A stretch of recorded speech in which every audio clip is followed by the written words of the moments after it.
चलिए, कहानी क्या है। एक गांव में सूरज नाम का एक युवा रहता था, जिसका सपना था कि वह एक दिन भारतीय वायुसेना में शामिल होकर आसमान में भारत की शान बढ़ाएगा। ध्यान से समझिएगा।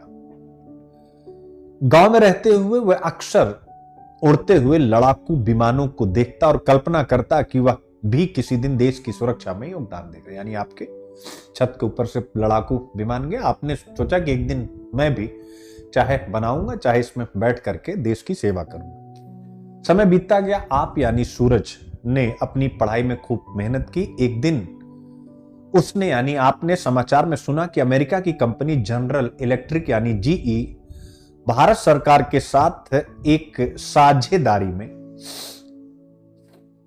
उन्नत लड़ाकू विमानों के जेट इंजन बनाने का काम शुरू करने जा रही। यह साझेदारी मेक इन इंडिया पहल के तहत थी, जिससे न केवल देश की रक्षा क्षमता मजबूत होगी बल्कि भारत तकनीकी आत्मनिर्भरता की ओर बढ़ेगा। इस खबर ने सूरज के दिल में उम्मीद की नई किरण जगा दी, क्योंकि उसे अब लगा कि उसका सपना सच में पूरा हो सकता है।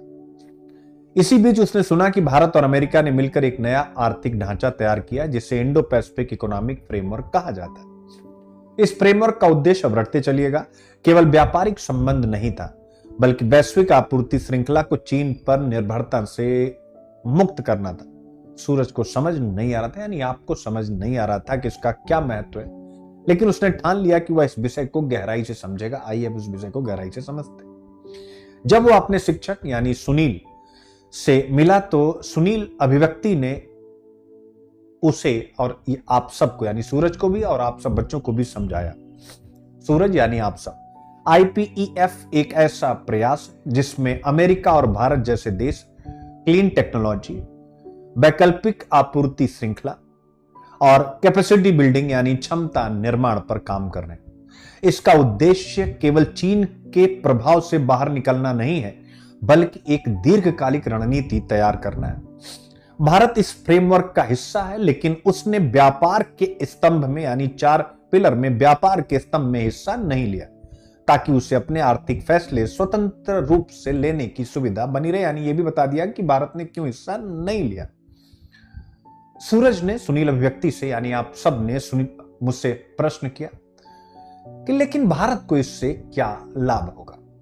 जैसे आप सब अभी पढ़ रहे तो आपके मन में प्रश्न आएगा।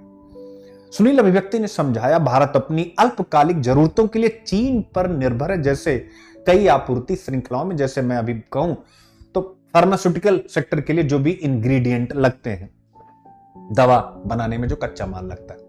लेकिन भारत को यह भी समझना होगा कि चीन के साथ भरोसे की कमी और भविष्य में चीन उसके लिए एक चुनौती बना रह सकता है, क्योंकि वो कभी नहीं चाहेगा, स्वाभाविक है कि भारत एशिया में उसके टक्कर की शक्ति बने। ऐसे में अमेरिका एक दीर्घकालिक रणनीतिक साथी साबित हो सकता है। इसलिए भारत ने आईपीईएफ के जरिए अमेरिका के साथ अपनी स्थिति मजबूत की। मजा आ गया पूरा कॉन्सेप्ट के लिए।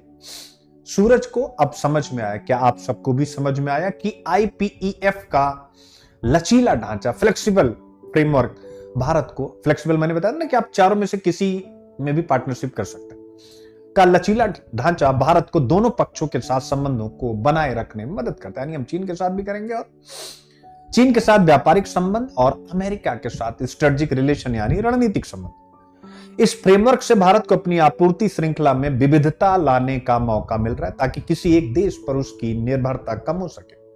आप कहेंगे कि सर उदाहरण के साथ समझाइए, तो हम कहेंगे उदाहरण के लिए जनरल इलेक्ट्रिक का भारत में जेट इंजन निर्माण एक ऐसा ही कदम है जो आईपीईएफ के उद्देश्यों के तहत आता है, जिससे भारत रक्षा क्षेत्र में आत्मनिर्भर बन सके।